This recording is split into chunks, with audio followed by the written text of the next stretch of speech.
Now, in the 2.5 decades since MFI was founded, a lot has changed. Back in 1991, Bill Weld was a newly elected governor. Construction had just broken ground on the Big Dig. And Tom Brady was just a freshman in high school. At the first MFI banquet, we had about 200 people. Tonight, as I think you've heard, we have over 600. But one thing hasn't changed: MFI's mission, to strengthen families in Massachusetts and the Judeo-Christian values upon which the institution of the family is based. And when we talk about family values, we mean the sanctity of life, the dignity of natural marriage, and our constitutional rights to religious liberty. Now, 25 years ago, my parents would have told me there are 3 things you're not supposed to talk about in public: sex, religion, and politics. And my job right now is basically to talk about all 3 at once, often on live TV or radio, which means my wife prays a lot and sometimes cringes. But the reason why I spend so much time talking about all 3 is that it's precisely at the intersection of all 3 where there's so much confusion and controversy in our culture today. At MFI, we work to strengthen family values by addressing that confusion with research, education, and advocacy, by being a strong voice, a winsome voice for family values in the Commonwealth. Now, this includes appearances in local and national media, on TV, radio, online, and in print. So far this year, we've had over 500 appearances. Now, part of that is due to the hard work of our communications director, Lena Joaquim. And much of it is because of MFI leading the fight against the bathroom bill. One of those media appearances was a debate-style interview I had a few months ago on Boston Public Radio with a young woman who identified as a man. Now, after the radio spot, which we both agreed was far too short to have a meaningful exchange, we sat and talked with each other for a long time. She told me she believed that children often just know what their true identity is, what their true gender identity is, at an age as young as 4. And that the only compassionate response to this is to help children transition to their desired gender. In the case of this once beautiful young woman, that meant years of artificial testosterone injections, which have resulted in, among other things, a full beard. Now, this is what is really at stake, not just the obvious privacy and safety concerns of things like the bathroom bill, but the redefinition of what it means to be created in God's image, male and female, and the normalization of a deep psychological confusion in the minds of our children. In fact, there was also legislation this session that would have classified, for example, counseling this young woman to be a woman, to feel comfortable in the body God gave her, as child abuse. And it would have only permitted counseling to destroy that body with artificial hormones and the amputation of otherwise healthy organs. Again, this is hard to fathom, but it's where we are right now. And I'm glad to say that bill was defeated. Now, MFI has been pushing back against this radical agenda for years. And it's part of why, when the bathroom bill was signed into law, we didn't give up. Working with Chanel and her team at the Renew Massachusetts Coalition and pro-family activists like Nan Lee, we jumped into action and led the charge to form the Keep Massachusetts Safe Ballot Question Committee to repeal this law. This was a massive effort in a very short window of time, only 45 days to collect the signatures. And we had to do it when many folks were away on summer vacation. But we have successfully put the law on the 2018 ballot, and this is a major victory. The first repeal effort to be presented to Massachusetts voters in 20 years, and a challenge to the narrative of inevitability of the LGBT agenda. Now, we look forward to spending the next 2 years educating and raising awareness about the dangers of this law so the voters are fully informed when they go to the polls. We also anticipate that anti-life activists will put assisted suicide on the ballot in 2018. And we will once again be fighting against this as we did successfully in 2012. But you don't have to wait 2 years to vote for family values at the polls. Next month, on Election Day, there will be a question on the ballot that would legalize recreational marijuana.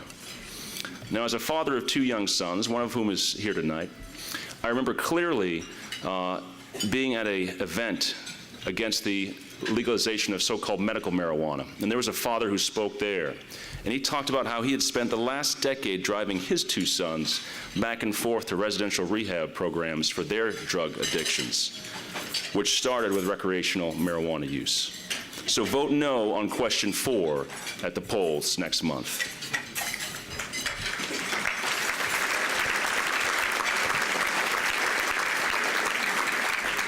But the biggest crisis we're facing right now is the growing threat to religious liberty. This is actually another reason why we're fighting so hard to undo the damage of the bathroom bill. To understand what's truly at stake, though, we have to go back 27 years to 1989, when sexual orientation became a protected class in Massachusetts law, just as gender identity has now.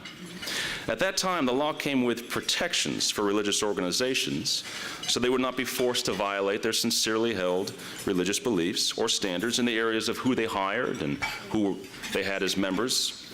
And this made sense because it would have been inconceivable at the time to pass a law which would actually force, say, a Catholic girls' school to hire a man engaged in flagrant and unrepentant sexual sin in direct conflict with the clear teaching of that Catholic Church. Now, fast forward to this past December, when that legal provision designed to protect religious organizations was finally put to the test in a Massachusetts courtroom. And the inconceivable is exactly what happened. Fontbonne Academy, a Catholic all-girls school in Milton, founded by the Sisters of St. Joseph, was ruled to not be a religious organization. So they were compelled against their will to hire a practicing homosexual man. Which brings us to September 1st of this year, when the Massachusetts Commission Against Discrimination and our state attorney general announced that the new transgender bathroom law would apply to churches. This represents an unprecedented intrusion into our houses of worship.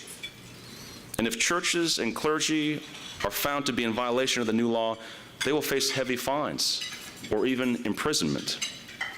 Now, for decades, the left has been quoting Thomas Jefferson out of context and demanding a wall of separation between church and state. This has been used to effectively remove influence by churches and people of faith from much of the public square, including our schools. For example, in Western Mass just last week, I got a call from a teacher whose students went on a field trip to the Big E Fair, and there was a youth evangelism vendor handing out free Bibles. And a lot of his students took the free Bibles. I mean, I have an 11-year-old. It's free stuff. They'll take it. But within an hour of the students returning to the school from this field trip, the principal stormed into the classroom, demanded the students hand over the Bibles, and confiscated them as forbidden religious literature. So our children learn that the Bible is forbidden because they must not be exposed to religious literature. Well, I can tell you what these same secular forces are demanding our children be exposed to. There was a law this year, or a bill known as the sex ed mandate, that we again successfully stopped. I'm trying to think of a way to explain to you what this bill would teach our children in polite company. And let me put it this way. As Tom mentioned, I was in the Marine Corps, served as a prosecutor, and I had more than my fair share of sexual assault cases. And there are non-reproductive sexual acts described in a Planned Parenthood curriculum for 12-year-olds that I'd never heard of. But at least they're not reading the Bible, because we have a wall of separation between church and state. So what we are learning now is that this wall only works one way. Because with the new bathroom bill or law, those same leftists are ignoring the wall's original purpose, which was to protect the church from the state. So at MFI, we've been working hard to educate pastors about the threat to religious liberty posed by this and other laws. And when the unconstitutional guidelines on the bathroom law made national headlines for their flagrant violation of the First Amendment, we had not one, but 4 churches willing to take a stand. And I'm so proud to tell you that again on Tuesday of this week, the same day we got the good news from the Secretary of State's office about the bathroom bill repeal, on Tuesday, we filed a lawsuit in federal court with our partners at Alliance Defending Freedom and these 4 churches, seeking an injunction to stop enforcement of that law against churches. And I'm delighted to say that one of those pastors, actually the first pastor to step forward, is with us tonight, Pastor Esteban Carrasco. If you could please stand.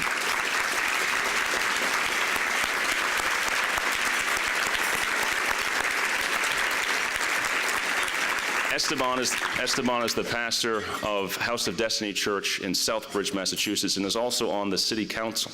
So he understands the intersection of church and state. And really, pastors like Esteban are taking a stand for all of us. Because if the First Amendment doesn't protect our churches, it doesn't protect anyone.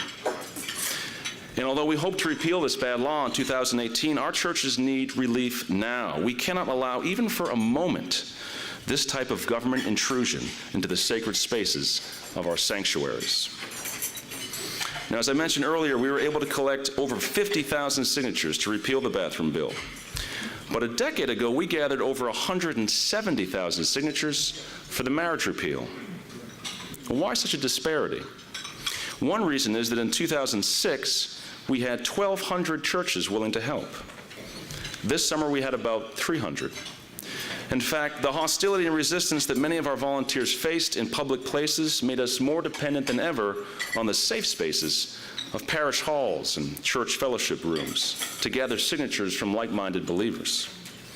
What we have learned during this process is that the church in Massachusetts is not prepared to defend itself. We tried desperately to get churches to allow our volunteers to collect signatures, and often were met with resistance based on fear of man. Now, we have the constitutional rights to speak publicly, vote to elect our representatives, and to petition the government when we believe it has acted unjustly.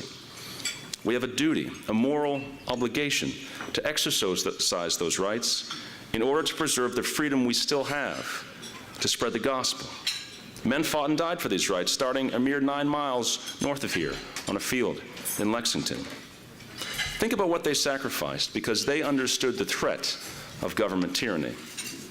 Led by their pastors, quite often, they stared down the greatest military superpower the world has ever known and were afraid to offend members of our own congregations.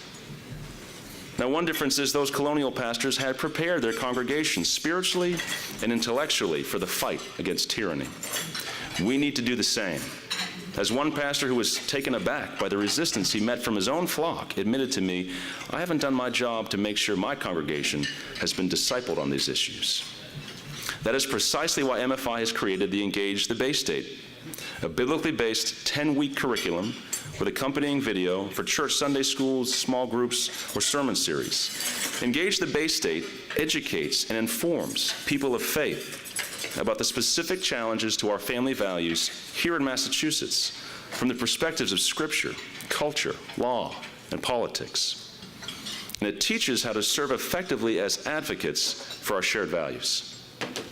This year we have dozens of churches and small groups all over the Commonwealth utilizing the Engage curriculum. We even published a standalone version with just the chapter on transgenderism and gender identity because there was so much demand for this material. And with the help of our marvelous office administrator, Liz Ortiz, we even have a version of that chapter published in Spanish. Now be sure to stop by the MFI table to learn more about the Engage curriculum as you leave tonight. Our goal is to have 100 churches use the Engage materials in the next year to help people of faith in Massachusetts become like the biblical men of Issachar in Chronicles 12, who understood the times and knew what to do. Now it is my pleasure to introduce to you just such a man, Rob Bradley. It was because of his understanding of the times and knowing what needed to be done that he founded MFI 25 years ago.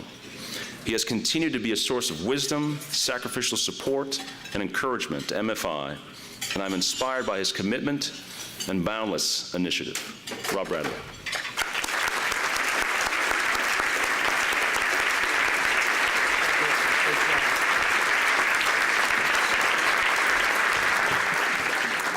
Thank you, Andrew. What a great talk that was. Let's give Andrew another hand on that one. Just a terrific talk.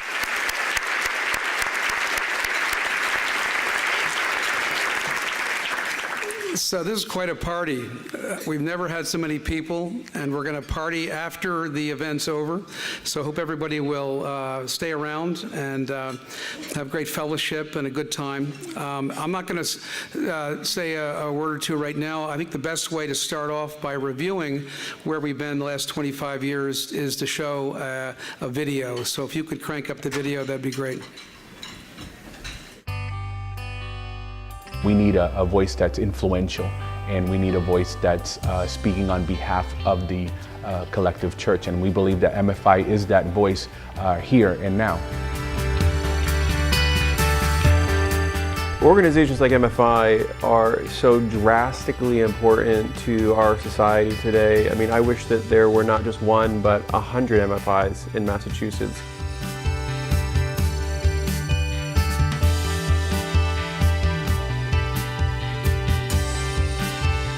We began to see that the family was in real crisis here, and we began to follow James Dobson, Focus on the Family. And we invited them to come help us support the family in Massachusetts. And then in the early 90s, we started Mass Family Institute in order to try to restore the health of the family in Massachusetts. When we started, we had one person, 1.5 people, and a budget of about $50,000. What has really encouraged us is how many more young people are coming to the fore.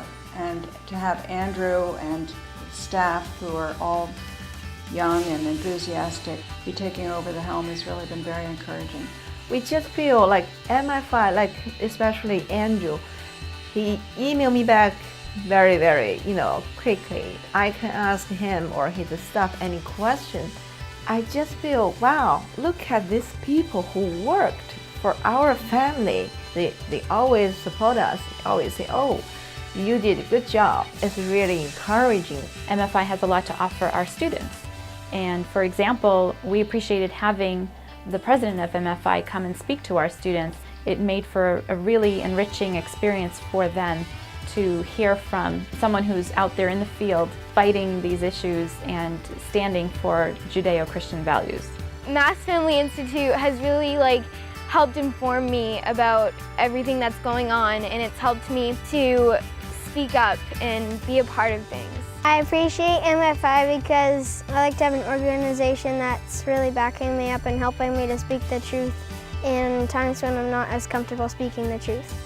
I wanted to speak up before, but I didn't really have any of the facts that I needed to know to speak up, and the Engage class has helped me so much.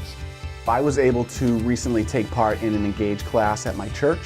One of the reasons that our society is the way it is today, I feel, is the decline of family values. Those are things that now have become so unpopular and are being pushed back against. We need to engage culture as part of bringing God glory. I'm really thankful for MFI coming up with this program, Andrew putting in all the work that he did. The Engage curriculum is one of the most strategic tools to educate the church specifically. Andrew has done a phenomenal job. He's a very talented writer and puts things, like I said, in very simple terms, takes things directly off the headlines with pictures and videos and great explanation of these topics. As a mother, it means so much to me to know that there is an organization, Massachusetts Family Institute, that is fighting every day on the front lines for the protection of myself, my children, my family, and for our religious liberty. I believe that religious freedom is at risk today. It's actually being attacked. Right now, the businesses are being affected by the way that the laws are impacting their ability to live out their faith. The church must take a stand. We cannot sit by and watch these things happen. MFI is very important. As a mom speaking, I do not want certain things to be forced to be taught to my children. MFI is doing that by giving us a voice, telling us when to get there, when the votes are coming, what to do to make sure that we are being heard and that you're not alone.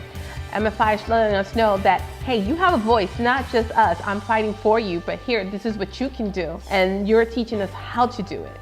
Right now, what we're dealing with are really the repercussions of the legalization of same-sex marriage that I was fighting back in 2003. As a parent of young children, it can be scary and discouraging. It's encouraging to know that MFI is there fighting against these bad laws and advocating for these values that we care about so much.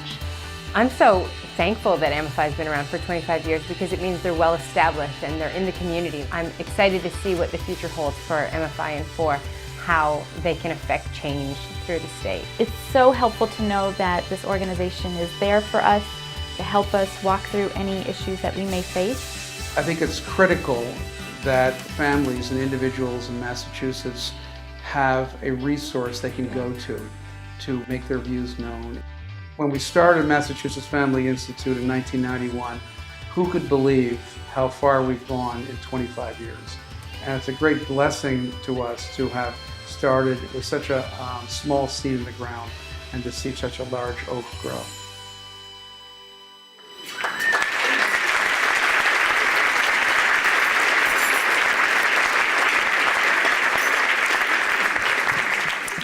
So what a great video, and you can see that all the things that MFI has been involved in, but while looking at that video, you can see also what the ravages of time and being in the culture wars has done to some of us there.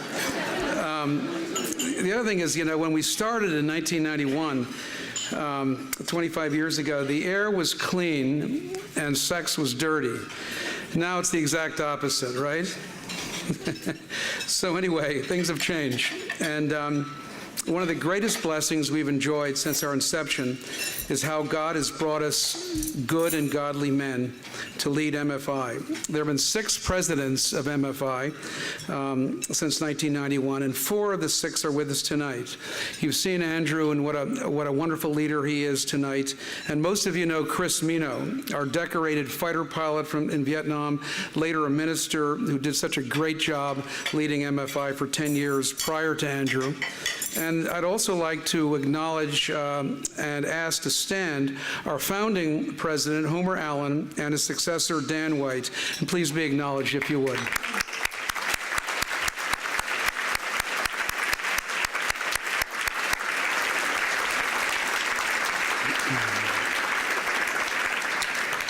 I know from experience how stressful it is to start an enterprise from scratch, and they both did a wonderful job in getting MFI started and viable, and they're now both leaders in the greater Boston community.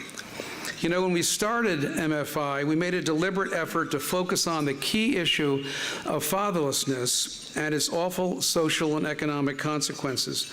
We deliberately stayed away from hot-button issues like life and sex because we didn't want to be branded as a one-issue organization, an organization fixated on these issues. We wanted to build credibility, and our first forays into the public square were the issues of gambling, welfare reform, and sex ed in the schools.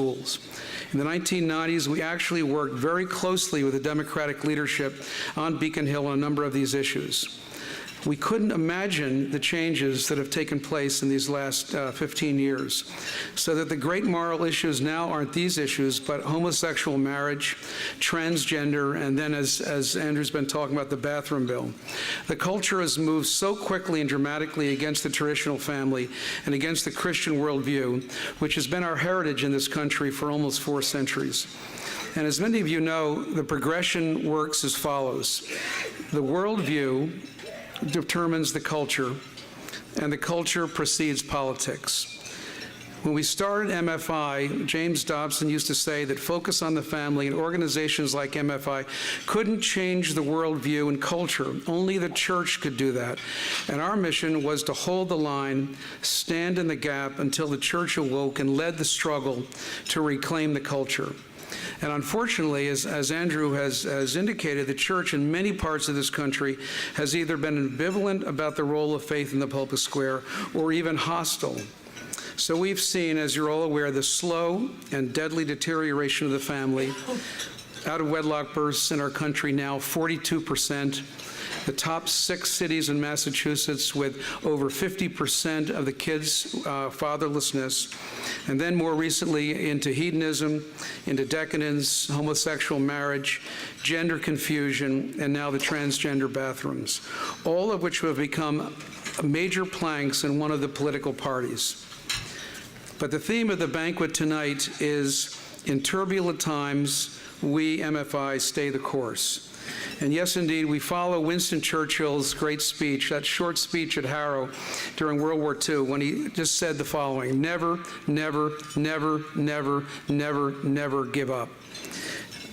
Many of you know about the Battle of Agincourt in 1415. The English had an army of 10,000, the French 50,000. By all odds, the battle would have been a crushing defeat for the British and changed the course of history against England. And at Massachusetts, it seems like we're outnumbered like the English were, 5-1 and worse. When Andrew or Chris get on in front of the TV cameras, in many of the discussions with the talking heads, it's usually 3-1 or 4-1 or 5-1 against them. So I wanted to quote now the great words that Shakespeare wrote and put in Henry V's mouth before the Battle of Agincourt, because I think it applies to us. I think many of you may know it, but I love, as some of you know, I love exhortations like this. Henry V says the following: "He which have no stomach to this fight, let him depart. His passport shall be made, and crowns for convoy put into his purse. We would not die in that man's company that fears his fellowship to die with us. This day is called the Feast of Crispian.